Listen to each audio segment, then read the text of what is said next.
Hi friends, it's Gwen. Welcome back to my channel. Today I'm starting a new sci-fi vlog. It's been a couple years. I have done a few in the past and I will have them linked in the description box in case you want to see my thoughts on a few other sci-fis.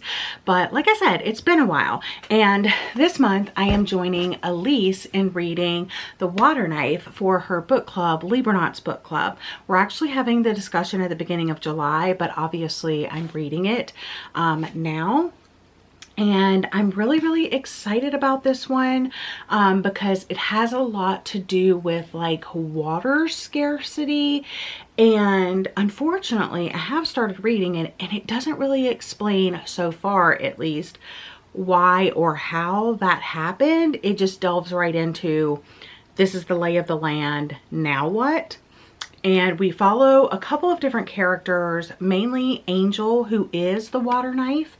And then we have a journalist that we're following, and also like a Texas immigrant, I believe. But I do have a little character list up here because there were a lot of characters introduced in the little bit that I was reading. So I was like, I need to keep a character list.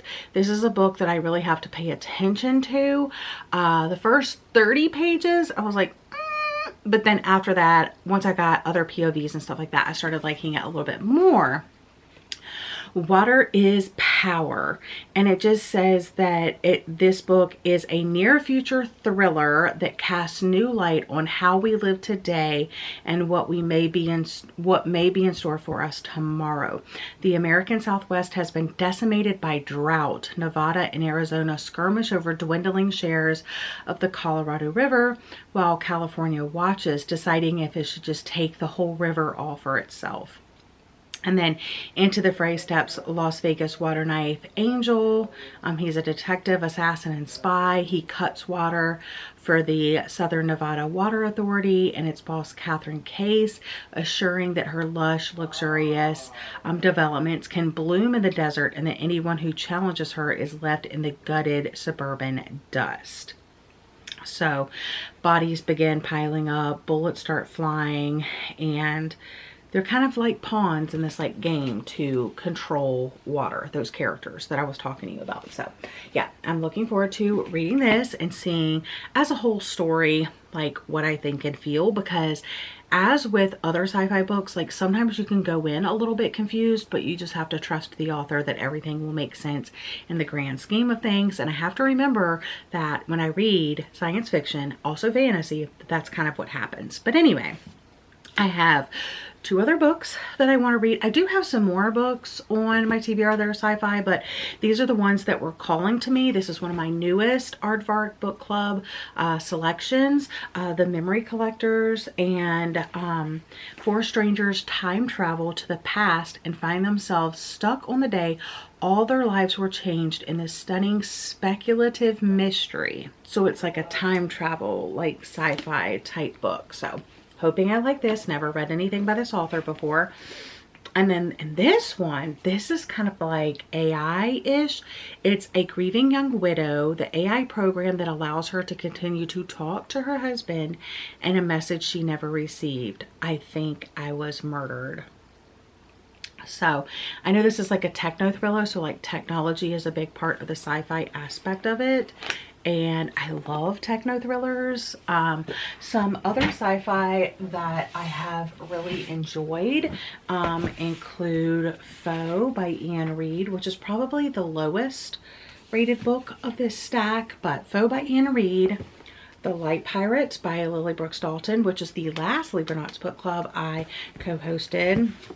Rabbits by Terry Miles. The Last Murder at the End of the World by Stuart Turton. The Measure by Nikki Erlich, and Clara and the Sun by 𝒂𝒂𝒄𝒂𝒃. So yeah, those are some that I have enjoyed. So I'm hoping that I find a couple in here that I really enjoy. So we shall see. I will keep you updated with my thoughts. I'm starting with The Water Knife, obviously, since that is a priority read for a book club, and I want to give myself plenty of time to read it, dissect it, take notes, annotate, all of the things. But yeah, we're going to start there and we'll see how we do.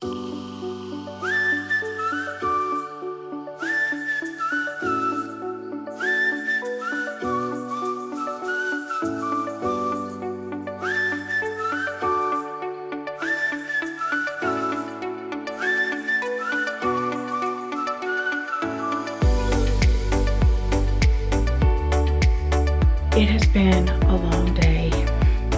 It's not over. Oh my gosh, I'm so stressed today. But I wanted to give you an almost halfway update. Unfortunately, this book is not very sci-fi. All of the sci-fi stuff happened off page. And I don't think we're gonna really figure out like what's going on with the water situation or like what happened to get us to this point. It's just now that we're here, what's happening afterwards. It's okay. It's fine. I just like the exploration a little bit more non-politically, and it's just focusing on things like I really don't care about. This is so, I was hoping for like another like The Light Pirate by Lily Brooks Dalton, and it's just definitely not that.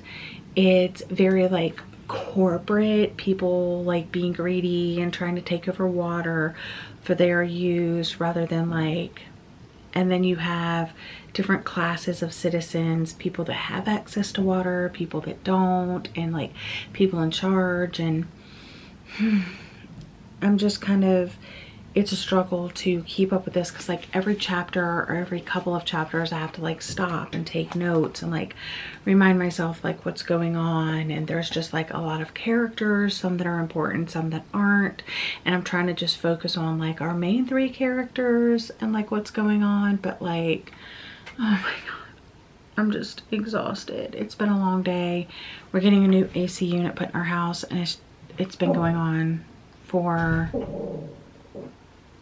3 hours so far, and I probably got like 3 more hours to go. I'm just, me and Charlie are shut up in this room, and I have a headache. I want to take a nap, but also we have no AC right now, obviously. I'm supposed to have book club tonight, but I don't even know if I'm gonna make that. It's just a lot going on right now, and it's hard to focus on a book like this. Like I just want something fun. I want like a 𝒑𝒏𝒏𝒂𝒔 or like a cute little rom-com or something like that, but I also need to finish this for the discussion. So it's just taking me time, and that's fine. I don't mind a slow book normally, but this one is especially dense, especially for a discussion. And it's not focusing on what I wanted to focus it on. And I feel bad that it's not like that sci-fi. Okay, let's do a book update. It is the next day. We have working AC in our house. Oh my goodness. It's a long story, but our air went out last Thursday, and yesterday, Tuesday, they came and installed a new system. And it took them 9 hours. They were here from 11:20 until 8:20. 9 hours. I was totally overstimulated. Charlie was overstimulated.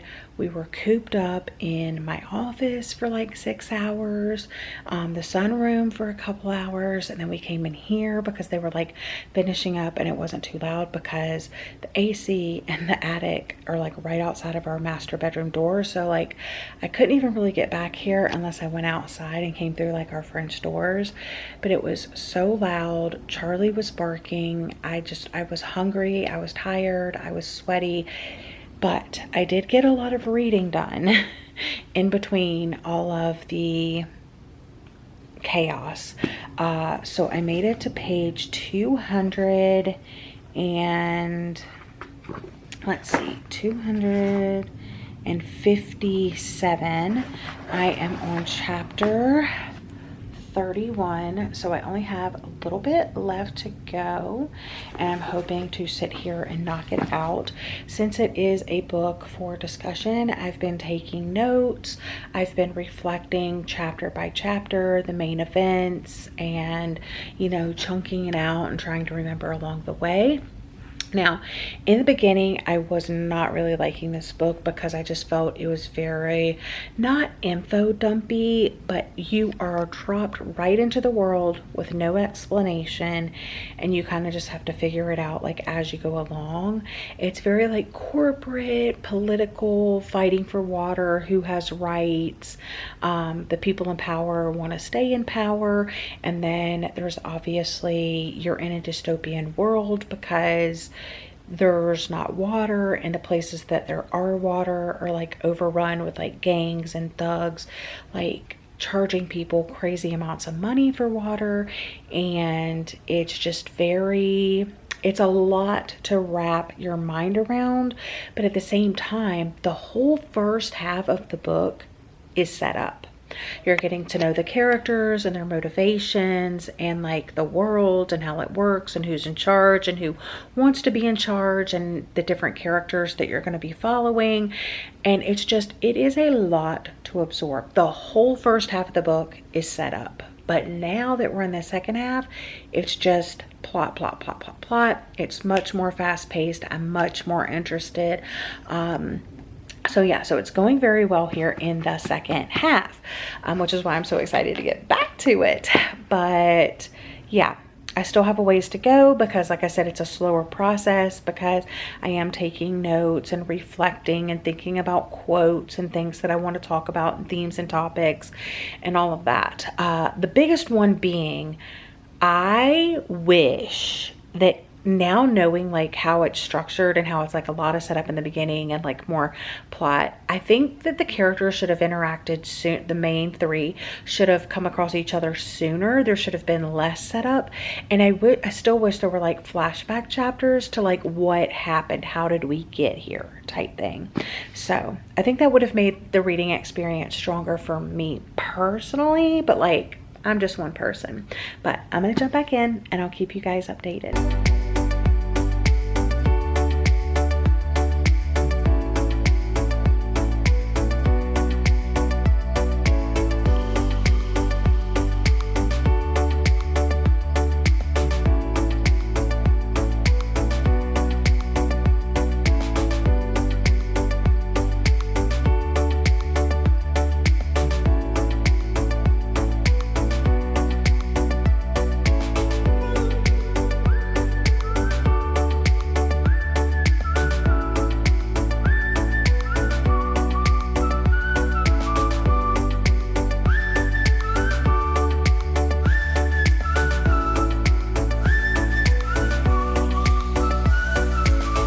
I finished and I thought it was okay.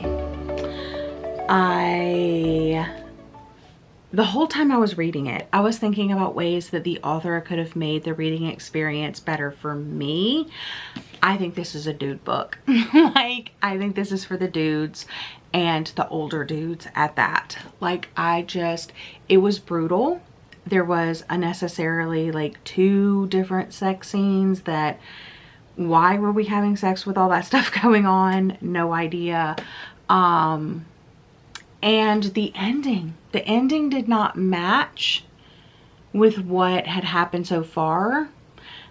And it's not completely ambiguous, but it's a little ambiguous. So I don't know how I feel about it, honestly, other than just it was okay. The beginning was very slow. You're just dropped into the world. You don't know much about like how the world got to where it did, how the characters got to where they did. You don't get background on the characters. You don't even get back. You're just like told a lot of things. You're told a lot of things and you just have to accept it and then move forward in the story. The first half of the book, up to chapter like maybe 18, I don't know, let's just say here, it was just set up. You're getting to know the characters, you're getting to know the politics of the water and the people in power, and you find out that like this one dude thought he had some evidence that the water belonged to X people, while Y people want it, and they killed this person because they don't want to give up their water. You have this person in Vegas of all places that is kind of like this like power hungry, water hungry hungry person where they want to have all the water for themselves. And then you have the Callies, or people that live out in California, that are also like, they've been without water for like longer, and so they know, you know, they have skin in the game too. And it's just this balance of power, people trying to control the water. And that's literally what the entire book is about. But you follow 3 different characters, and through those characters, so you have Angel, who is a water knife for the Las Vegas like crime boss, and then you have Lucy, who is a journalist, so she's seeing it through a different lens, obviously, and she's not even originally from Phoenix. I think she's originally from Texas, but she went to Phoenix to like explore stuff. And then there is Maria, a young Texas migrant who dreams of escaping north to those places where water still falls from the sky. So that was another thing. It was like, it never like rained. The temperatures were very hot. The earth was obviously going through something. I didn't know what was happening like out east or in different parts of the country. I don't know if it was just happening in these areas and then it was slowly like spreading out to more places. That's what I was assuming, but I just didn't know. And there were lots of like gangs and different little micro pockets of people in charge. There was a mix of cultures like Chinese and Hispanic and like people just like living in, you know, like US Americans and stuff. And I wish, and it used like Spanish language, and it talked about different things in their culture and stuff. And it also had like these made up words that, like, okay, an example, bubble. It's this drug that they use, but it just, I don't know, was it like crack? Was it like cocaine? Was it like some, like, why didn't the author just use the word that we use for that instead of like making up a word and then not explaining actually what it was? And then like sometimes he would use the word coyotes as like the animal, the coyote, and then sometimes he would use the word coyote as in like these men that acted a certain way. And like, I don't know, it was very confusing. I didn't follow it a lot in the beginning, but like I just took my time with each chapter because I am obviously doing this for book discussion, which by the time you're watching this, the book discussion has already happened. You can go back and hear my full thoughts. I have no idea what she's going to ask in the discussion, but I think it is a good book for discussion because I have a lot of these thoughts and stuff, but I just feel like I wanted more flashbacks of the characters, how they came to the point in the story where they were, and I also wanted more background on the culture aspect of things, and I also wanted more background on like how this area of the US is the way that it is, and I didn't get any of that. Like I said, first half setup, second half more plot, more action-y. The characters finally meet up. You're working towards a goal together. There's this one part that I was like, I immediately knew like how they could fix the problem or find something. And I was like, isn't this like so obvious?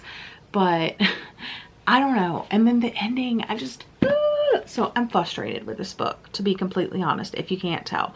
I could go on a whole rant of things that I didn't really like about it, but the things that I did like about it is I did see character arcs for the 3 main characters, like throughout the story, like where they started and where they were at the end. I could see their evolution and the way that they changed throughout the book with experiences that they've gone through, interactions with each other and stuff. And I did think some of the concepts were cool, and I did think some of the action scenes were cool, although they were brutal, but they were kind of unique, you know? So yeah, so I thought it was okay. And okay for me is a 2-star, but most people put okay books at 3 stars. So however you need to frame that in your head, I thought it was okay. And I would recommend it to the older dude bros out there. Okay, next up, I'm going to read this new Colleen Coble book that I picked up. I Think I Was Murdered. And I'm very excited about this for something completely different. This one came out last year in 2024. Just a year ago, 𝒑𝒏𝒅 was at the pinnacle of her career. She was a rising star in the AI chatbot startup everyone was talking about, married with an adoring husband, and had more money than she knew how to spend. Then her world combusted. Her husband Jason was killed in a fiery car crash. Her CEO was indicated, and as the company's legal counsel, Katrina faces tough questions as the feds take over and lock her out of her office. The final blow is the passing of her beloved grandmother. Her most prized possession is the beta prototype for a new ultra-sophisticated chatbot loaded onto her phone. The contents of Jason's emails, social media backups, pictures, and every bit of data she could find were loaded into the bot, and Katrina has talked to him every day for the past 6 months. She has been amazed at how well it works. Even the syntax and words the bot uses sound like Jason. Sometimes she imagines he isn't really dead and is right there beside her. She knows she knows it's slowing her grief recovery, but she can't stop pretending. On a particularly bad day, she taps out, "Tell me something I don't know." The cursor blinks for several moments and seems frozen before the reply flashes quickly onto the screen. "I think I was murdered." Distraught, Katrina returns to her cozy Norwegian-flavored hometown in the Northern California redwoods and enlists the help of 𝒍𝒊𝒏𝒌𝒔, a local restaurateur and longtime acquaintance, to try to parse out the truth of what really happened. They must navigate the complicated paths of grief, family dynamics, and second chances, as well as the complex questions of how much control technology has. And staying alive long enough to do that is far more difficult than either of them have dreamed. Does that not sound so cool? I mean, the fact that she has this like beta prototype for this unsophisticated chatbot loaded into her phone where we can talk to our dead relatives, like that's definitely been explored before in movies and other books, but I am just so fascinated by it. And with ChatGPT and things like that, like we are not far from like having this, or we might already have this. So I think it's just going to be very interesting what happens and going on this journey of grief and all of the things I said, second chances, family dynamics, etc. So let's jump into this techno thriller and I'll let you know what I think along the way. It's late and I'm headed to bed, but I did start I Think I Was Murdered on reading sprints for my patrons tonight. And you guys, I'm really liking this one. It starts with the prologue, which is where her husband Jason dies. He finds something, he's driving, someone's like, there's headlights behind him. He ends up driving off of a cliff, and then you jump into Katrina's part where she's driving to the office. She gets a call from her mother that her grandmother's about to die. She gets a call from the office that something's going on there, so she goes to the office. The feds have closed down the building. Her mother calls her and says that the grandmother died, so she's traveling back there. She finds a kitten on the side of the road. She ends up rescuing the kitten. I mean, there's just so much going on, but it's like action, and it's like, it's so well paced. The characters that are being introduced, because she finally goes home, you get introduced to her family, her mom, her dad, her brother, this guy Seb/Sebastian, and then people that work in his restaurant, some people that work at her grandmother's restaurant. She ended up leaving to Katrina, her friend from back home, her husband, some business partners. But nothing is confusing. Everything feels action-packed, but also mysterious, because she is like texting her husband through this bot program. And then she gets this mysterious message, and it's in like these Japanese characters. So she's trying to translate that, and even the translation doesn't make sense. She's trying to find out more about that. And then she finally, you know, gets the next step, and she's like, okay, that doesn't make sense. And like, it's just so interesting. Like, Seb seems like he's going to be like a romance interest. She's got the will of her grandmother thing going on, and just so many things. Then she receives another message, kind of like a threat, like leave it alone type thing. And Oh, and then Seb, he has this brother that's in the picture now, but we find out that he's not a good dude. Like, when we first meet him, he actually has a different name, and he parks over on the side of the road and throws a gun into the ocean or whatever like that. And he talks about how he's going to change his name and all of this, and he's on his way to meet his brother for the first time and surprise him and all this. And it's Seb that he's going to meet, and Seb is a little bit like weary, like, what? But it is confirmed, like, it is his brother, but you like know this guy, like something weird happened, and why is he popping in his life now? And like, there's just so many things happening, and I'm really enjoying it.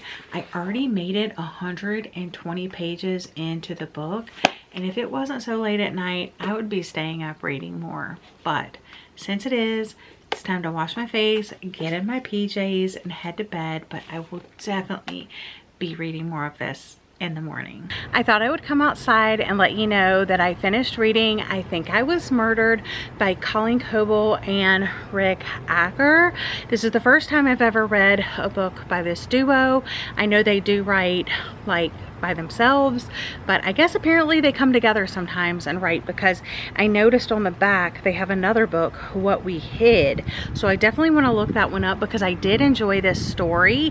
I think the beginning was stronger because it, like, you dropped right into the action. You saw her husband dying, you saw her business closing, like where she worked, you saw her grandmother dying, you saw her returning home, you saw the message that this like chat, her husband, like told her that he was murdered. And obviously she's like, oh my goodness, I have to look into this, like what's going on. And she pulls her friend in to help her, and then, you know, Seb gets introduced because he owns another restaurant where her grandmother's restaurant is, and then she kind of thinks she wants to sell it to him because her grandmother kind of like trained him and stuff like that.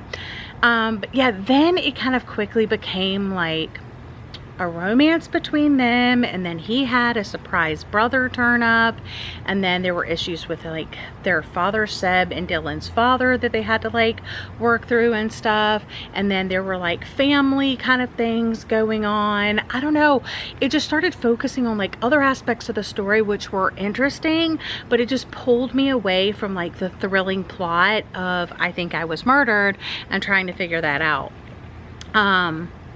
But that being said, I did enjoy the story.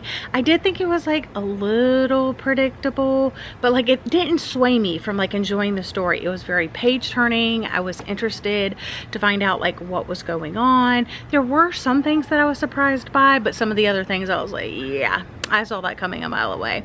But I did like the restaurant, like business and food and the family and the, you know, just kind of the grieving process and the lack of grieving, because she still had this chatbot and she was able to rely on Jason even though it wasn't Jason, her husband, but how she was able to like let that go. And Seb made it very clear, like, I'm not Jason, I'm never gonna be Jason, I'm not gonna live up to that, but like, you know, I like you, you like me, like let's see where this goes. So I did like the romance, but I was just so interested in the thriller side of it that, you know, when it pulled away from that, I was like, oh man, I'm not in this for the romance, I'm in this for the what's going on. And in the back, they did a note from the authors. They did research a lot while writing the book, and artificial intelligence and cryptocurrencies have fascinated us for years, and they're both hot topics right now. Of course, it's sometimes hard to tell science fiction from science fact, so we thought you might be interested in knowing what we made up and what we didn't. And they just broke it down by like chatbots and Bitcoin and, you know, all of these other things. So yeah, I also liked the setting. I thought that was very cool. So there were things that I liked about it and things that I didn't necessarily not like, but it did distract from the story a little bit. That being said, I enjoyed this one, and we're moving on to our third and final sci-fi book for the vlog. Four strangers time travel to the past and find themselves stuck on the day all their lives were changed in this stunning speculative mystery. Perfect for fans of Before the Coffee Gets Cold, Wrong Place, Wrong Time, and The Paradox Hotel. I have not read any of those. What would you do if you could spend an hour in your past? 4 strangers in the beach town of Ventura, California are about to find out. Elizabeth aches for one more precious hour with her son, who died in a senseless accident. And Andy is desperate to find his first love, who vanished after a whirlwind romance. Logan craves the rush of surfing and mountain climbing, yearning to reclaim the freedom he lost after a misstep landed him in a wheelchair. Brooke is looking for an hour of relief from the guilt of an unforgivable mistake. Enter Aeon Expeditions, the groundbreaking time travel invention of Mark Saunders, which allows some lucky clients to spend an hour in their past. Even though Aeon's technology ensures time travel can't alter the future, all 4 clients, including Mark's ex-wife Elizabeth, yearn to revisit the hour that changed their lives forever. But when their hour extends beyond 60 minutes, they find themselves stranded in the past. As their paths intertwine unexpectedly, they unearth shocking secrets hidden in the shadows of their shared history. All their lives were shattered the same night on a secluded highway by the beach. As they delve into the hidden truths of that pivotal hour, a startling revelation emerges. They were not alone. Someone else was present, harboring deadly intentions. The Memory Collectors is a heart-wrenching, genre-bending novel brimming with hope, grief, and second chances. That actually sounds really, really good. So let's dive into this one and I'll update you with my thoughts along the way.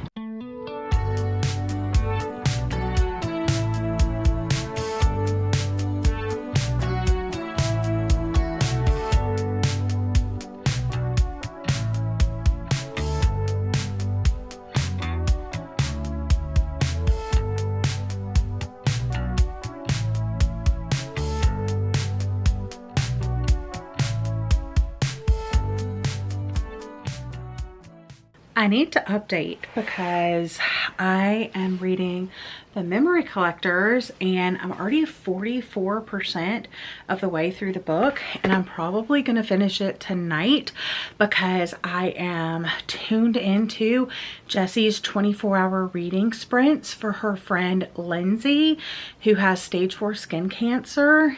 And tonight at midnight and 1 a.m. I'm going to be joining her on screen. This book is so interesting so far.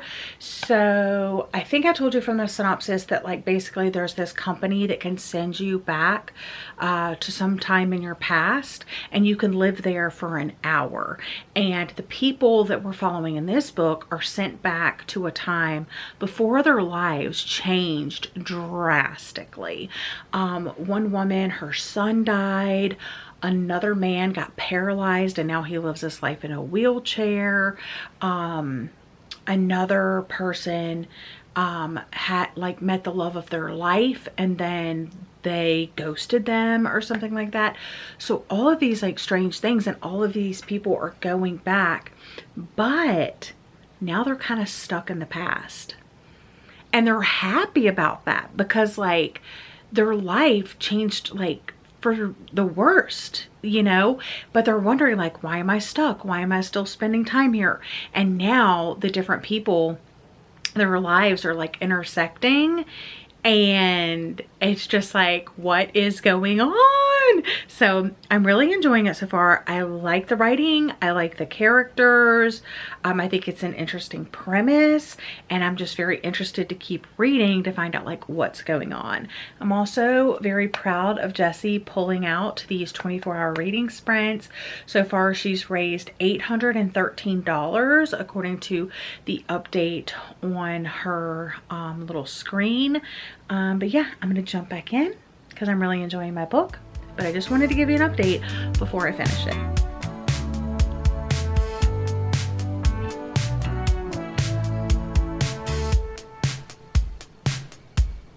Jessie's 24-hour reading sprints are still going strong. I finished this up last night. I'm gonna give this 3 stars. Parts 1 and 2 were so interesting. I was so in it. I was really just like, I couldn't read it fast enough. The third part is when it started, my interest started waning. It's not that I like didn't like it, but it was just different than the other two parts, and I was really enjoying those parts. And I kind of felt like, I don't know what I was expecting like the ending of the book to be. Like, I knew what the premise was, that they're going back and that they can only stay there for an hour. And then they end up being there like longer than that. But I don't know what I expected the ending to be, but I was almost hoping that they would have like stayed in their like jump timeline. But yeah. Anyway, totally interesting. Loved the writing, loved the premise. There were quite a few POVs. Elizabeth, 4 clients. Yeah, 4 clients that go, and you follow all of them. You get POVs from all of them, and at first you're just finding out about them individually and like why they want to jump into their past, and then you get to see them make the jump and then them adjust to that and like where they're at and stuff, and then kind of all of their paths kind of cross. And at that point, it goes very, very quickly. But I liked the crossover, and I liked like figuring out like why things were crossing over and like who was who and how they knew and, you know, all that. I really liked that. But then after we got to like, there's kind of like a mystery element to the past. And once I got there and that was over, I was like, bummer. So I wish it would have taken a little bit longer for them to cross over and meet each other. I guess not cross over, but like jump into their new timeline. But then I wish it took longer for them to meet each other and we could have gotten like more to their story, you know? But as is, 3 stars, definitely interesting. Yeah. I wonder if, I know the author has other books. I just don't know if they're sci-fi. I'll have to look those up. But that concludes my sci-fi reading vlog. I got a book that I didn't really love, and I got 2 books that I did enjoy. So thank you so much for watching this video. I hope you're all having a lovely day or night. If you made it this far in the video, leave any type of like sci-fi, space, time travel emoji down in the comment section down below. And I'll see you guys again in another video very soon. Bye, friends.